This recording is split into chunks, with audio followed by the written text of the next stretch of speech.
जय हिंद मेरे प्रिय छात्रों, VSR गुरुजी एजुकेशनल वर्ल्ड यूट्यूब चैनल में आप सबका हार्दिक स्वागत है। आज हम व्याकरण का महत्वपूर्ण घटक सर्वनाम यह देखने वाले हैं। उसकी परिभाषा देखते ही छात्रों, संज्ञा अर्थात नाम के बदले प्रयोग किए जाने वाले शब्द सर्वनाम कहलाते हैं। सर्वनाम के भेद। सर्वनाम के 6 भेद है।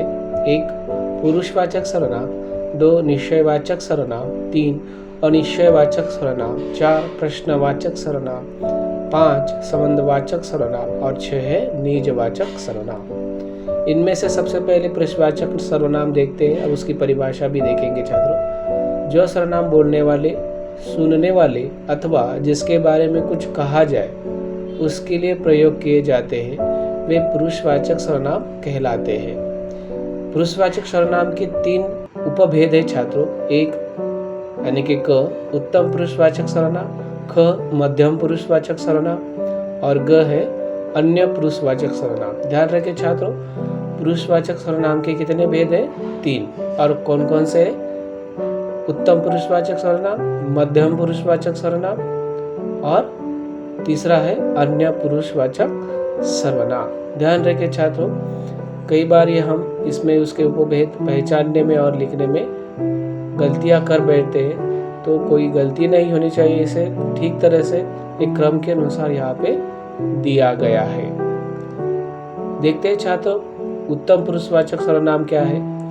बोलने वाला व्यक्ति अपने लिए जिन शब्दों का प्रयोग करता है वे प्रथम या उत्तम पुरुषवाचक सर्वनाम कहलाते हैं। अभी वो कौन कौन से वो देख लेते हैं। 1 मैं, 2 मैंने, 3 मुझे, 4 मुझको, 5 मुझसे और उनके अनेक वचन है छात्रों। मैं का अनेक वचन हम, मैंने का अनेक वचन हमने, मुझे का अनेक वचन हमें, मुझको का अनेक वचन हमको, मुझसे का अनेक वचन हमसे।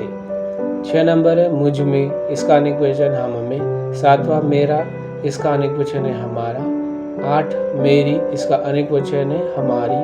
9 मेरे, इसका अनेक वचन है हमारे। और 10वां है छात्रों मुझ पर, इसका अनेक वचन है हम पर। ये उत्तम पुरुषवाचक के उदाहरण है, ध्यान में रखिए छात्रों। अगला है मध्यम पुरुषवाचक सर्वनाम। परिभाषा भी देख लेते हैं इसकी। बोलने वाला व्यक्ति सुनने वाले व्यक्ति के लिए जिन शब्दों का प्रयोग करते हैं वे मध्यम पुरुषवाचक सर्वनाम कहलाते हैं। जैसे तू, तुम, तुम्हें, तुझे, तुम लोग, तुम्हारा, तुम्हारे, तेरी, तुम्हारी, तेरे, यह मध्यम पुरुषवाचक है। तीसरा है छात्र अन्य पुरुषवाचक सर्वनाम। इसकी परिभाषा भी देख लेते। बोलने वाला जिन शब्दों का प्रयोग ना तो अपने लिए और ना सुनने वालों के लिए बल्कि किसी अन्य के लिए करता है वे अन्य पुरुषवाचक सर्वनाम कहलाते हैं। जैसे वह, वे, उनका, उनके, उन्हें, कोई, ये, उसे, उन्होंने, ये अन्य पुरुषवाचक सर्वनाम कहलाते हैं। अक्सर ये तीसरे व्यक्ति के लिए ज्यादा इस्तेमाल किए जाते हैं। 2 निश्चयवाचक सर्वनाम। परिभाषा देख लेते हैं छात्रों। वे सर्वनाम जो किसी व्यक्ति या वस्तु की और निश्चित संकेत करते हैं वे निश्चयवाचक सर्वनाम कहलाते हैं। कौन कौन से छात्रों देख लेते हैं। यह, ये, वह, वे। इसके 2 उदाहरण के तौर पर वाक्य में प्रयोग किया गया है। 1 यह मेरी पुस्तक है। इसमें यह निश्चित तौर से दिखाया जा रहा है कि पुस्तक किसकी है। 2 वे शिला की पुस्तकें हैं। वे निश्चित दर्शाया जा रहा है छात्रों। तीसरा है अनिश्चयवाचक सर्वनाम। वे सर्वनाम जो किसी निश्चित व्यक्ति या वस्तु का बोध नहीं कराते वे अनिश्चयवाचक सर्वनाम कहलाते हैं। कौन कौन से? जैसे कोई, किसी, कुछ। इनका भी वाक्य में प्रयोग किया है छात्रों। देखो, 1 मैदान में कुछ गिरा हुआ है, जैसे कुछ अनिश्चित है। 2 आज कोई मिलने आया है, कोई बोला है, यानी कि वो भी अनिश्चित है, कोई ऐसा निश्चित दर्शाया नहीं जा रहा है। यानी कि कोई, किसी, कुछ, यह अक्सर अनिश्चितता दर्शाने वाले सर्वनाम है, इसलिए इनको अनिश्चयवाचक सर्वनाम कहा जाता है या उन्हें अनिश्चयवाचक सर्वनाम से पहचाना जाता है। ध्यान रखिए छात्रों, ये अनिश्चयवाचक सर्वनाम और अनिश्चयवाचक सर्वनाम में किस प्रकार से सर्वनाम होते हैं। 4था है छात्रों सर्वनाम का भेद। प्रश्नवाचक सर्वनाम। जिन सर्वनामों का प्रयोग प्रश्न करने के लिए किया जाता है वे प्रश्नवाचक सर्वनाम कहलाते हैं। वो कौन कौन से देखते हैं? कौन, क्या, कब आदि। वाक्य भी देख लेते छात्रों। वहाँ कौन खड़ा है? दो, क्या लिख रहे हो? यह प्रश्नवाचक सर्वनाम के दो वाक्य है छात्रों। इसके ऊपर से हम प्रश्नवाचक सर्वनाम के जो सर्वनाम कैसे होते देखा है। पांचवा है छात्रों संबंधवाचक सर्वनाम। उसकी परिभाषा देख लेते हैं छात्रों। किसी वाक्य की दो बातों में संबंध दर्शाने वाले सर्वनाम संबंधवाचक सर्वनाम कहलाते हैं। उनमें कौन कौन से सर्वनाम आते हैं देखते हैं छात्रों। जो, सो, जैसा वैसा, जब तब, जिसकी उसकी, जितना उतना। वाक्य भी देख लेते हैं छात्रों। जैसा करोगे वैसा भरोगे, जिसकी लाठी उसकी भैंस। इस प्रकार से इसके उदाहरण है छात्रों। छठा जो सर्वनाम का भेद है छात्रों निजवाचक सर्वनाम। जिस सर्वनाम से निजत्व का बोध होता है वे निजवाचक सर्वनाम कहलाते हैं। निजत्व मतलब स्वयं, अपने आप। कौन कौन से सर्वनाम देखते हैं छात्रों? अपने आप, स्वयं, खुद, आप ही आप। और साथ ही साथ ये वाक्य में भी इनका प्रयोग किया गया है, वो भी देख लेते हैं छात्रों। मैं अपना काम स्वयं करता हूँ। दो, हर व्यक्ति को खुद का काम करना चाहिए।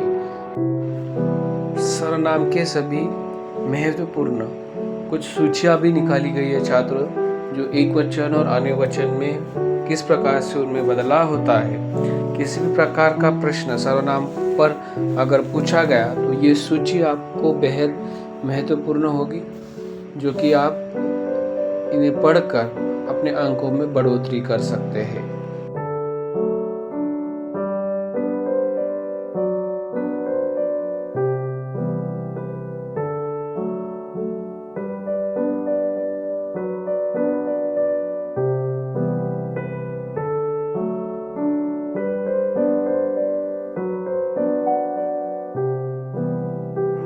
ऐसे ही महत्वपूर्ण IMP और न्यू अपडेटेड प्रश्न देखने के लिए, व्याकरण के मोस्ट IMP क्वेश्चंस देखने के लिए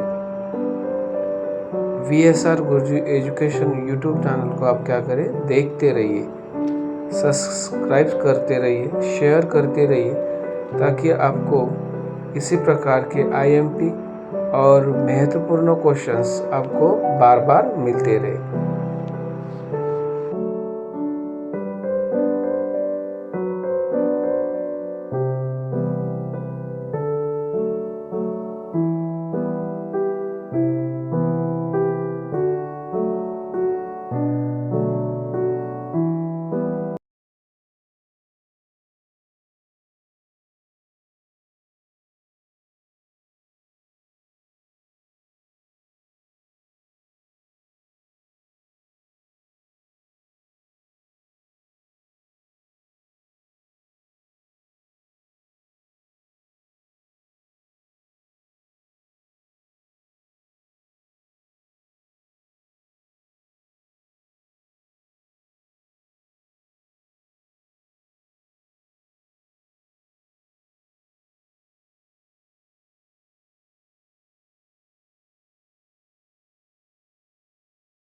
ऐसे ही महत्वपूर्ण और IMP प्रश्न देखने के लिए VSR गुरुजी एजुकेशनल वर्ल्ड यूट्यूब चैनल को सब्सक्राइब कीजिए, लाइक्स कीजिए और बेल आइकॉन को क्लिक कीजिए।